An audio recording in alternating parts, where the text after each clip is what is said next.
Բարի երեկո եւ բարի գալուստ հայկական ժամանակ տաղավարում զրուցելու եմ քաղաքագետ Էդգար Առաքելյանի հետ։ Բարև ձեզ, պարոն Առաքելյան։ Պարոն Առաքելյան, հասկանանք թե ինչ զարգացումների սպասել Ամերիկայի Միացյալ Նահանգներ Իրան պատերազմի տրամաբանության համատեքստում։ Գիտեք, որ Միացյալ Նահանգները Շրի Լանկայի ափերի մոտ Իրանի նավատորմի նավի է հարվածել, Արաղչի պատասխան հայտարարությունը եղավ, որ Իրանը կզղջա եւ ըստ էության երկու կողմերի հայտարարությունները, ինչու՞ չէ նաեւ իսրայելական կողմի հայտարարությունները ոչ այնքան զենքերը լռեցնելու եւ բանակցությունների սեղանի շուրջ նստելու մասին են, որքան գործողությունները շարունակելու մասին։ Հասկանանք, որքան կարող է տևել գործողությունները եւ ինչ զարգացումներ կարող են լինել։ Դե ցավալիորեն պատերազմ է տեղի ունենում եւ այն ակնկալիքները, որ այս խնդիրը դիվանագիտական լուծում կստանա,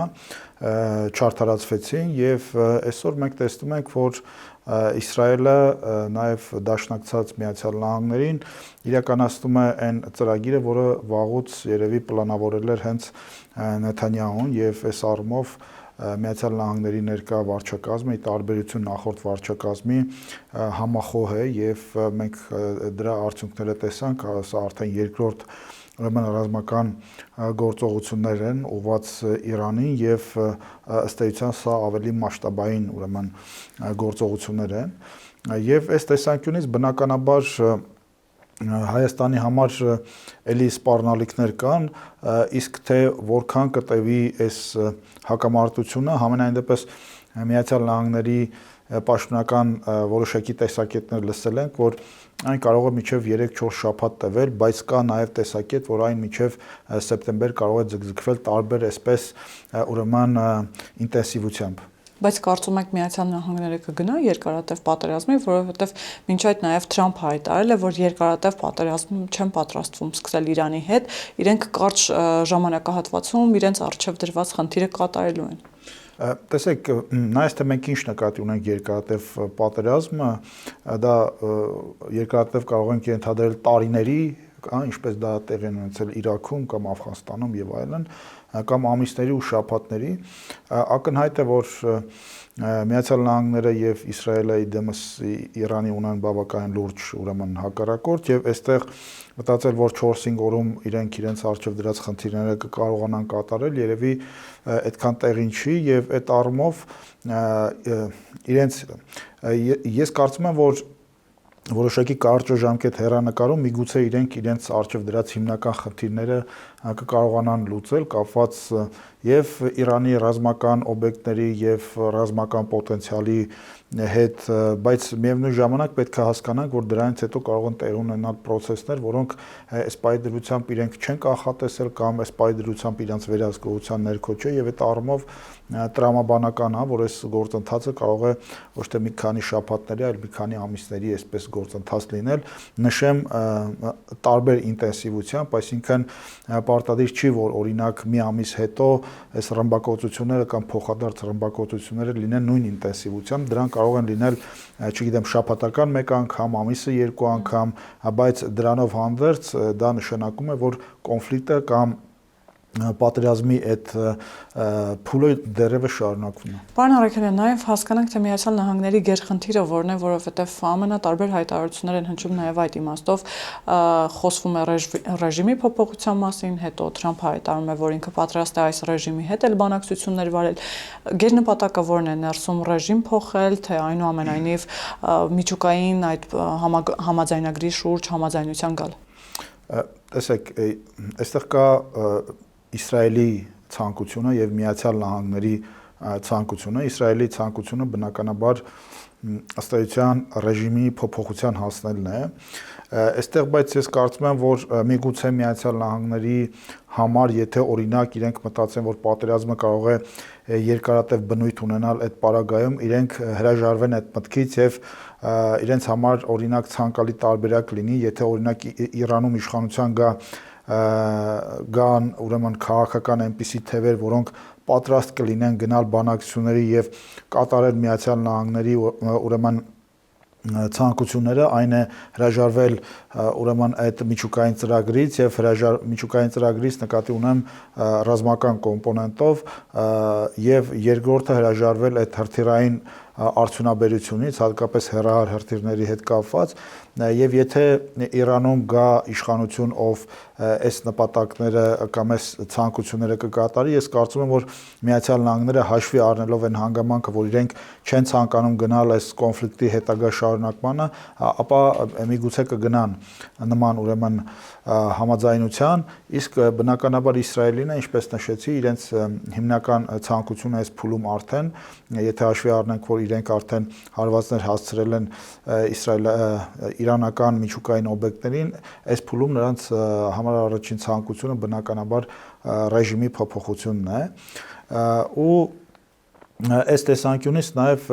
ես պետքա նշեմ, որ անկախ նրանից, թե ովքեր իշխանության կգան Իրանում, մեզ համար թերևս ամենակարևոր սկզբունքը կամ ամենակարևոր խնդիրը հետևյալն է, որպեսզի ուրեմն Իրանի տարածքային ամբողջականությունը չխաթարվի, որպեսզի Իրանը որպես բարեկամ պետություն միասնական մնա եւ գործի այս տարածաշրջանում։ Պարոն Արաքելյան, տեսեք, ադրբեջանական մամուլը նաև գրեց այն մասին, որ Նախիջևանի տարածքում իրանական անօդաչու թռչող սարք է ընկել, որը վնասել է օդանավակայանը, մասնակի վնասվել է նաև դպրոցը, ադրբեջանական կողմից նախ պահանջում էին բացատրություն, ապա նաև հայտարարություն եղավ, որ ադրբեջանական կողմը իրավունք է իրեն վերապահում պատասխան հարվածի։ Քիչ չեն դաշտում մեկնաբանությունները, նաև քաղաքական որոշ վերլուծաբաններ ասում են, որ սա կարող է լինել իսրայելա-ադրբեջանական ծրագրի մաս, որպեսզի Իսրայելը արդեն Ադրբեջանի տարածքից կարողանա Իրանին հարվածել։ Ձեր տեսակետը ինչպիսին է եւ արդյոք Ադրբեջանը իսկապես կարող է ներգրավել, այսպես ասեմ, այս պատերազմական գործողություններում կամ իր տարածքը տրամադրել Իսրայելին։ Տեսեք, այդ դրոնների հետ կապված, որոնք ընկել են Նախիջևանում, դեռևս իրանական կողմից բացատրություններ չկան, ընդհանրապես ադրբեջանական կողմից մեկնաբանություններ, երբ որ իրանական կողմը կմեկնաբանի, մենք կհասկանանք դա նպատակաուղղված էր, թե պատահմամբ, ես ենթադրում եմ, դա նավիգացիայի կամ այլ խնդիրներ են, որոնք հանգեցրել են դրան, իսկ ինչ վերաբերում է պատասխանը, ես չեմ պատկերացնում, թե Ադրբեջանը ինչպես կարող է պատասխանել դրան, այսինքն փոխադարձ հարվածներով, եւ չեմ կարծում, որ համենայն դեպս Ադրբեջանը ակնհայտորեն իր տարածքը կտրամադրի Իսրայելին, միգուցե այնտեղ կան որոշակի ուրեմն հնարավորություններ իսրայելական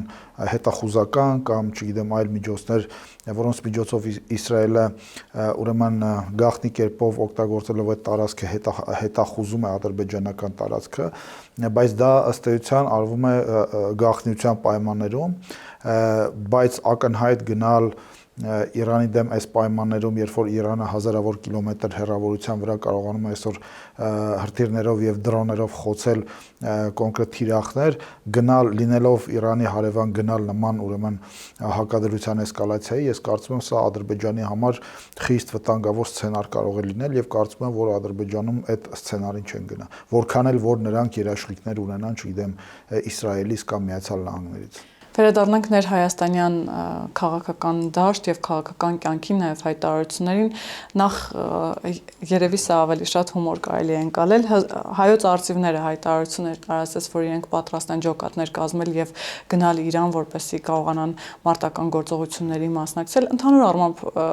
նման հայտարարությունները արդյոք ինչ միտում ունեն, պարոն Արաքելյան, որովհետեւ հասկանալի է դրա անիրագործելիությունը եւ երբեմն մասամբ նաեւ անհեթեթությունը։ Տեսեք, դրա համար մենք այս անհեթեթությունները չպետք է մեկնաբանենք եւ ընդհանրապես այս անհեթեթ մարդիկ, ովքեր նման իրավիճակներում դուրս են գալիս փողոցներ եւ նման հայտարարություններ են անում, այդ հայտարարությունները ըստ էության ուղղված են Հայաստանի Հանրապետության դեմ եւ սա նման գործելավոճը որքան էլ անհեթեթ իրենք լինեն, նրանք սպառնալիք են Հայաստանի Հանրապետությանը, քանի որ առնվազն ինչ որտեղ ինչ որ մարդկանց մոտ կարծիք եւ տպավորություններ է ձևավորում եւ նաեւ ապակողնորոշում է մեր հասարակությանը եւ հետեւաբար ես կարծում եմ, որ մեր օրենսդրական որոշակի լուծումներով պետք է այնպես անենք, որպեսզի այն նման մարդիկ հատկապես Հայաստանի Հանրապետության այդ շևրոնով հանկարծ դուրս չգան ու նման հայտարարություններ չանեն, բոլորին ակնհայտ է, որ սրանք ուղղակի այսպես պոպուլիստական հայտարարություններ են, այս մարդը ժամանակին էլի ցանկանում էր Ուկրաինա գնալ կռվել, բայց չգիտես ինչու չստացվեց գնալ, այս մարդը ուզում է հիմա Իրան գնա կռվի, ուրեմն բացի մեր հայրենիքի համար կռվելուց այս մարդիկ պատրաստ են գնալ, չգիտեմ, ուրիշ երկրների համար ըստ իրենց ասելու իրենց կյանքը զոհաբերել, բայց կրկնում եմ բացի Հայաստանի Հանրապետության համար եւ հետեւաբար մենք պետք է սրանից հետեւություններ անենք։ Եվ նաև քաղաքական դաշտում ընդդիմադիր շրջանակները, գիտեք, մինչ այդ էլ նման տեսակետեր հնչեցրել են, բայց Նարեկ Կարապետյանը եկավ վերահաստատելու իր հայտնի միտքը, որ Իրանի պատերազմը նաև դաս է մեզ այն իմաստով, որ խաղաղությունը չի կարող ունենալ մեկ երաշխավոր, մեր խաղաղությունը պիտի ունենա երկրորդ երաշխավոր կողմ, այն է Ռուսաստանը։ Այս իրավիճակում, պարոն Առաքելյան, էլի որքանով է տեղին խոսել Ռուսաստանում կամ Ռուսաստանի դերի մասին եւ որ խաղաղությունը հիմա կարող է երաշխավորել Ռուսաստանը այն պարագայում, որ Սոլովյովը օրինակ իր հաղորդաշարի ընթացքում երեք մեղմ ասած մեղադրում էր Իրանին, ասում էր, որ մեղավոր է Իրանը, չի կարողացել դիմագրավել կամ այնպես անել, որ հարվածներ չստանա, այն դեպքում, երբ իրենք նաև ռազմական գործընկերներ են եւ Ռուսաստանը հիմա առնվազն դաշնակցային պարտավորությունների դիրքից պիտի հանդես գար։ Տեսեք, ցավում եմ այդ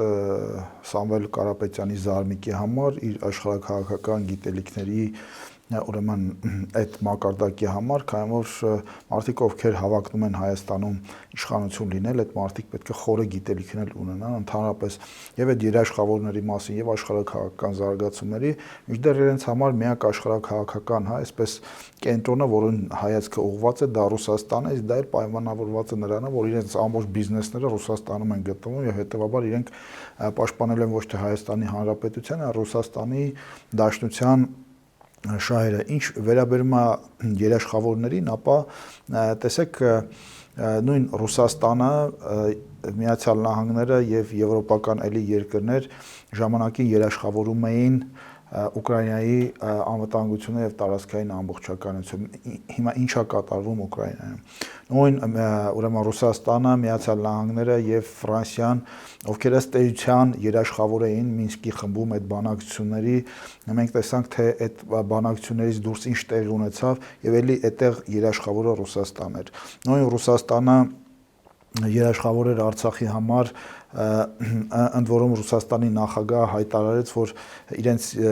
երաշխավորության ներքո են արցախահայերը վերադարձել Արցախ, մենք տեսանք Արցախի հետ ինչ տեղ ունեցավ։ Ռուսաստանը երաշխավոր էր Հայաստանի Հանրապետության տարածքային ամբողջականությանը, մենք տեսանք թե Ադրբեջանը ինչպես մի քանի 100 քառակուսի կիլոմետր օկուպացրեց Հայաստանի տարածքից եւ ռուսական կողմից որևէ բան չասեցին, ավելին այնտեղ որտեղ որ տեղակայված են ռուսական ուրեմն ստորաբաժանումները, այդ տեղից իրենք դուրս են եկել եւ ադրբեջանական զորքերը եկել նստել են այդ տարածքներում։ Մենք տեսանք թե Սիրիայում ինչ տեղ ունեցավ, որտեղ էլի երաշխավորը Ռուսաստանն էր։ Մենք հիմա տեսնում ենք թե ուրեմն Իրանում ինչ է տեղի ունենում, պետություն, որի հետ Ռուսաստանը ունի ռազմավարական գործընկերության փաստաթուղթ, ու ես համոզված եմ ապագայում էլի կարելի է այս ցուցակը շարունակել, ու հիմա այս ամենից հետո այս մարդը կամ այս մարդիկ եկել են երաշխավորների մասին են խոսում, նկատի ունենալով նախ եւ առաջ Ռուսաստանին, քանի որ խոսքը գնում է ներկայիս հայ-ադրբեջանական հարաբերությունների կարգավորմանը, ապա դա նախ եւ առաջ տեղի ունենում երկրորդ մակարդակով, երկկողմ մակարդակով, որտեղ ներգրաված է նաեւ Միացյալ Նահանգները եւ այստեղ չկա Ռուսաստանը փաստացի, եւ այս մարդկանց նպատակը, ցանկությունը, կյանքի նպատակը, քաղաքական նպատակը Ռուսաստանին բերել էլի խցկելն է այս հարաբերությունների արանքում, երբ որ Ռուսաստանը խցկված է եղել այդ հարաբերությունների արանքում, մենք տեսել ենք, որ այդ հարաբերությունները չեն կարգավորվել, մենք տեսել ենք, որ այդ երաշխիքները չեն գործել, մենք տեսել ենք, որ Ռուսաստանի երաշխավորության ներքո Ադրբեջանը հարձակվել է Ռուսաստանի ռազմաքաղաքական դաշնակցի վրա, ռազմաքաղաքական դաշնակից, որը եւ երկկողմ մակարդակում ունի Ռուսաստանի հետ նման պայմանագիր եւ բազմակողմ ՀԱՊԿ-ի շրջանակներում, ու հիմա այս մարդը եկել է խոսում է նման երաշխիքներից։ Պարոն Առաքելյան, գիտեք, ներողություն եմ խնդրում, ես կարծում եմ եւ համոզված եմ, երբ որ այս մարդիկ խոսում են երաշխիքներից կամ երաշխավորներից, այս մարդիկ նախ եւ առաջ խոսում են ոչ թե Հայաստանի անվտանգության ու տարածքային ամբողջականության երաշխիքներից ու երաշխավորից, այլ իրենք խոսում են իրենց իշխանության երաշխավորից, քանի որ Ռուսաստանը այդ տասնամյակների ընթացքում Հայաստանի Հանրապետությունում եղել է ոչ թե Հայաստանի ինքնիշխանության ու տարածքային ամբողջականության երաշխավորը, այլ իրենց իշխանության Հայաստանում իրենց կողմից բռնազավթված իշխանության երաշխավորը, եւ դրա համար են իրենք այսօր ցանկանում իդեմս Ռուսաստանին ուրեմն կրկին բերել երաշխավորի, որպեսզի ապագայում իրենք հնարավորություն ունենան զավթել իշխանությունը եւ իդեմս Ռուսաստանին ունենան այդ իշխանության երաշխավորի, բայց մյուս կողմից էլ մենք պետք է հասկանանք, որ ցանկացած երաշխավոր, որևէ հարաբերություն, նույնիսկ միջնորդ երաշխավոր եւ այլն, իրենք ունենում են իրենց քաղաքական ակնկալիքները, այսինքն երբ որ Ռուսաստանը միջնորդում է եւ ասում է ես երաշխավոր եմ, Ռուսաստանը հենց այնպես Հայաստանի համար երաշխավոր չի կանգնում, երբ որ մենք մի հատ ապրանք ենք ուզում գնել եւ դիմում ենք միջնորդի, որը պետք է երաշխավորված այդ ապրանքը մեզ հասցնի, այդ միջնորդը մեզնից միջնորդավճար է գանձում այդ ապրանքը մեզ ինչ որ վաճառողից գնելու ունի իր շահ։ Հիմա նույն ձևով Ռուսաստանը, երբ որ ցանկանում է միջնորդ լինել եւ երաշխավոր լինել, դրա դիմաց ի տարբերություն, եթե մենք ապրանք ենք գնում, դրա համար գումար ենք վճարում, տարբերություն դրա մենք Ռուսաստանին տալու ենք քաղաքական միջնորդավճար, իսկ դա մեր համար շատ ավելի ծանր է նստել, պատմությունը ցույց է տվել, թե ինչպիսի ծանր հետևանքներ է ունեցել ռուսական միջնորդությունը եւ երաշխավորությունը։ Գիտեք, որ պաշտոնական Մոսկվայից հաճախ է հնչում տեսակետեր կամ այսպես արևմտյան երկրների հետ հարաբերությունները հաճախ փորձում են հակադրել Ռուսաստանի հետ եւ կամ Ռուսաստանի դեմ, հատկապես Լավրովն է այդ մասին հաճախ խոսում եւ զգուշացնում է հայկական կողմին, թե որքան կործանարար կարող է լինել արևմուտքը եւ որ արևմուտքը այստեղ լավ նպատակներ չունի Հայաստանի հետ հարաբերությունները միայն նրա համար են, որպեսզի Ռուսաստանին կարողանան ճնշել։ Գիտեք, նման հայտարարությունները հատկապես վերջին շրջանում քիչ են, հիմա ներքաղաքական որոշ շրջանակներ են սկսել նույն խոսույթը, այսպես ասած, շրջանառել եւ փորձում են կրկին հակադրել արևմուտքի հետ սերտացող հարաբերությունները Ռուսաստանի հետ հարաբերություններին, անգամ որոշ լրատվամիջոցներ սկսել են ակտիվ բարձրաձայնել այն հարցը, թե ինչպես կարող ենք մերձենալ արևմուտքի հետ կամ հարաբերություններ խորացնել արևմտյան երկրների հետ, երբ այստեղ կա ռազմաբազա ռուսական եւ կրկին ռուսական ռազմաբազայի դուրս բերել չբերելու հարցն են առաջ քաշում։ Այսօր վարչապետը թեև իր ճեպազրույցում անդրադարձավ, որ նման հարց չկա օրակարգում, բայց պարոն Առաքելյան, ինչ միտում ունեն նման խոսակցությունները առհասարակ եւ հայ-ռուսական հարաբերություններում նման խութեր կամ խնդիրներ փորձել փնտրել եւ գտնելը։ Տեսեք, այս մարդիկ մշտապես փորձում են սրել Հայաստանի հարաբերությունները Ռուսաստանի, Իրանի հետ։ Եթե կհիշեք, այս մարդիկ նույն թրիփը կամ եվրոպական դիտորդական առաքելությունը դիտարկում են որպես ուրեմն հետախուզական մի կառույց, որը հետախուզում է Իրանին, սա այն պարագայում, երբ որ Ադրբեջանում ուրեմն բոլորին է հայտնի, որ կան իսրայելական ինչ որ միջոցներ, որտեղից եւ հնարավոր է հետախուզվում է իրանական տարածքը։ Այս մարդիկ դա չեն տեսնում, չեն ասում, բայց Հայաստանի անվտանգության համար է շատ կարևոր ուրեմն գործիքակազմը, իրանք փորձում էին ցույց տային Իրանին, որ այս մարդիկ եկել են, որպեսզի ձեր դեմ լրտեսություն անեն։ Ու սա ես համարում եմ պետական դավաճանություն։ Նույն սկզբունքով իրեն գործում են նաև էլի Ռուսաստանի հետ, փորձելով սրել հարաբերությունը, ԵԱՏՄ-ի մեջ եք, այստեղ բազա կա, չգիտեմ, սահմանապահներ կա, օքեյ կան, բայց եւ ԵԱՏՄ-ը նախ ԵԱՏՄ-ն պետքա նպաստի Հայաստանի տնտեսական զարգացմանը, ոչ թե արգելակի է տնտեսական զարգացումը, այդ նույն երկաթ գծերը, որոնք ռուսական կոնցեսիայի ներքո են, դրանք պետքա խթանեն Հայաստանի տնտեսական զարգացումը, կոմունիկացիաների զարգացումը եւ ոչ թե արգելակեն այդ հարաբերությունները, նույն ռազմաբազան պետքա ապահովի Հայաստանի անվտանգությունը եւ ոչ թե նպաստի Հայաստանի անվտանգության սպառնալիքների մեծացման ու այսպես շարունակ։ Եվ եթե մենք դիտարկում ենք այս ամենը, ապա կներեք, հասկանում ենք, որ շատ դեպքերում այս նշած կառույցները այդքան էլ չեն կամ ՀԱՊԿ-ն, այդքան էլ չեն իրականացնում են գործառույթը, որի համար իրանք ստեղծված են։ Եվ Հայաստանի Հանրապետությունը, եթե ինչ որ պահի գտնի, որ ինչ որ մի նման կառույց չի համապատասխանում իր ազգային պետական շահերին, իր զարգացման տեսլականին, ապա ինքը կընդունի կոնկրետ որոշումներ, անկախ նրանից դա ինչ որ մարդկանց հաճելի է թե հաճելի չէ։ Կրկնեմ, մեր առաջնային խնդիրը մեր ազգային պետական շահերը սպասարկելն է եւ մնացած կառույցները, որոնք այսօր գտնվում են Հայաստանի Հանրապետությունում կամ Հայաստանը գտնվում է այդ կառույցների մեջ, այդ կառույցները պետքա նպաստեն դրան, ոչ թե արգելակեն առնվազն դրանք։ Եվ հետեւաբար կրկնեմ, եթե որևէ կառույց կարգելակի Հայաստանի զարգացումը եւ անվտանգությունը, ապա այդ կառույցի նկատմամբ Հայաստանի կառավարությունը կոնկրետ որոշումներ կկայացնի եւ դա բնական է։ Պարոն Արաքելյան, խոսենք նաև նախընտրական այս փուլից, գիտեք, որ բոլոր ուժերը արդեն դիրքավորվել են ըստ էության հունիսի 7-ին կայանալիք ընտրությունների նախաշեմին եւ ամենատարբեր հայտարարություններ են հնչում, բայց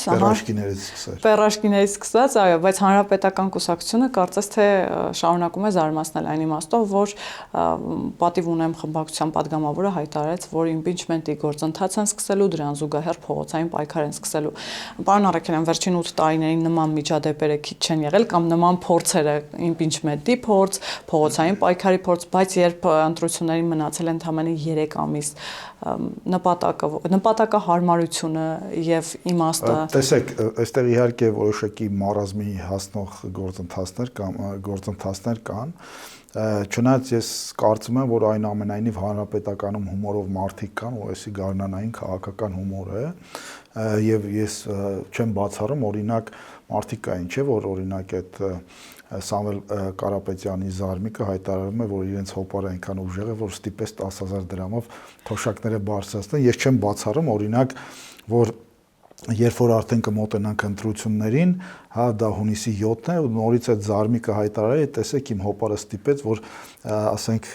կառավարման այս ժամկետը լրանա, էլի, ասենք քաղաքացիական պայմանագիր կուսակցության ու քաղաքացիական կամ այդ նույն մարդը հայտարարի, որ իրենք ստիպեցի, որ քաղաքացիական պայմանագիր կուսակցությունը գնա հերթական ընտրություններ։ Ես չեմ բացառում կամ միգուցե գարուն գա կամ միգուցե գարունը իրենց հոպարը ստիպեց, որ ձմեռից հետո գա գարուն ու այսպես շարունակ։ Եվ ես դրան ինչ որ առումով հումորով եմ վերաբերում եւ անկեղծ ասած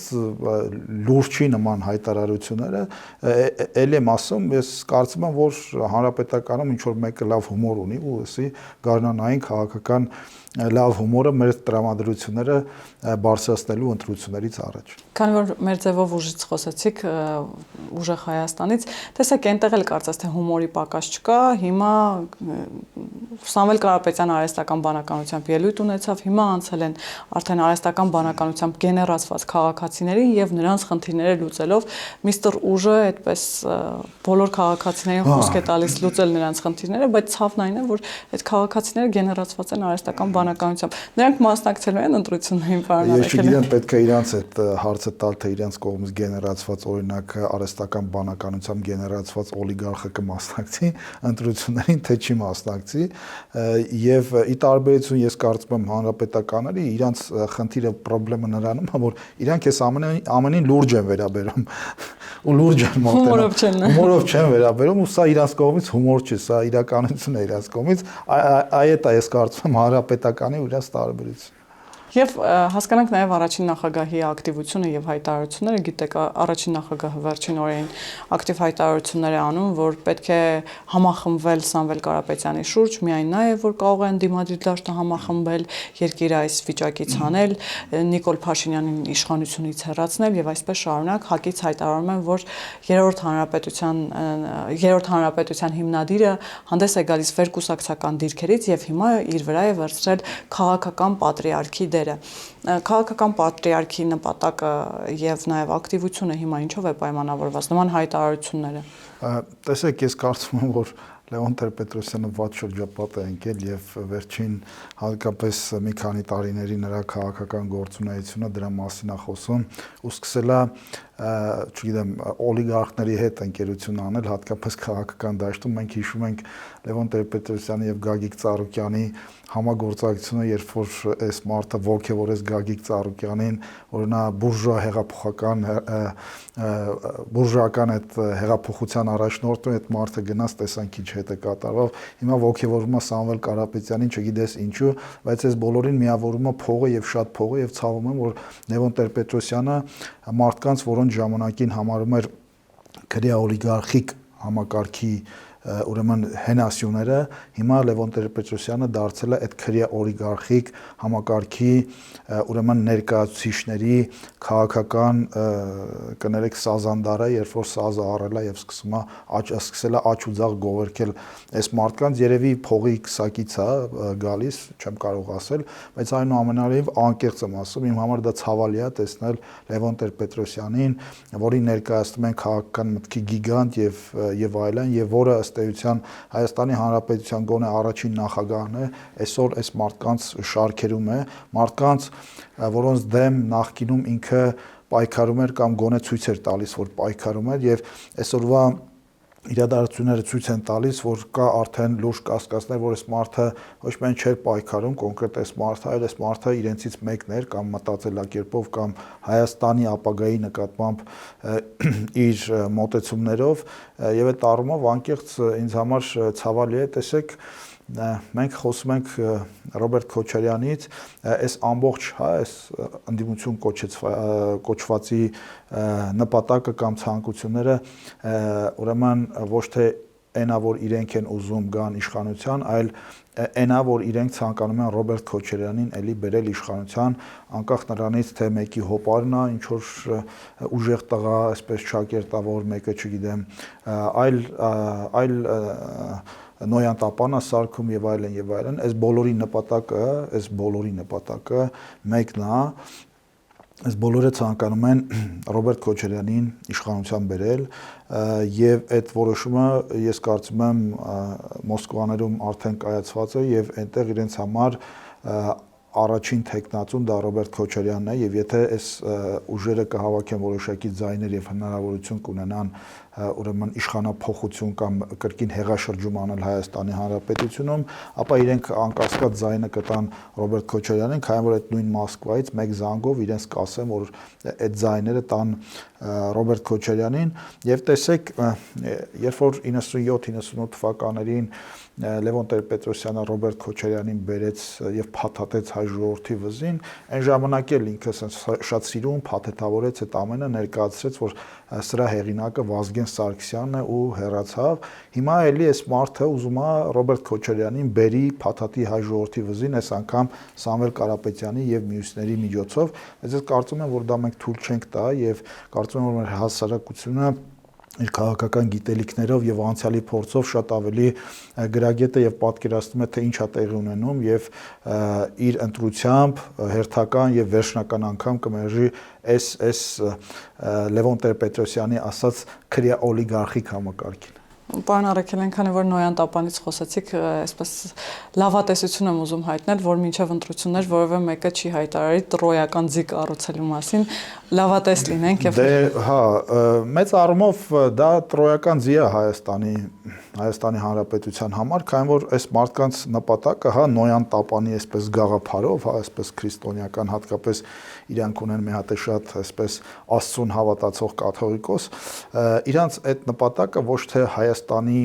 հզորացումը, անկախացումն ու ժողովրդավարացումն է, իրանց նպատակը մեկն է Հայաստանը կրկին դարձնել ուրեմն կոնկրետ գերտերության ֆորպոստ, դարձնել ուրեմն այստեղ գուբերնիա եւ իրենք էլ որպես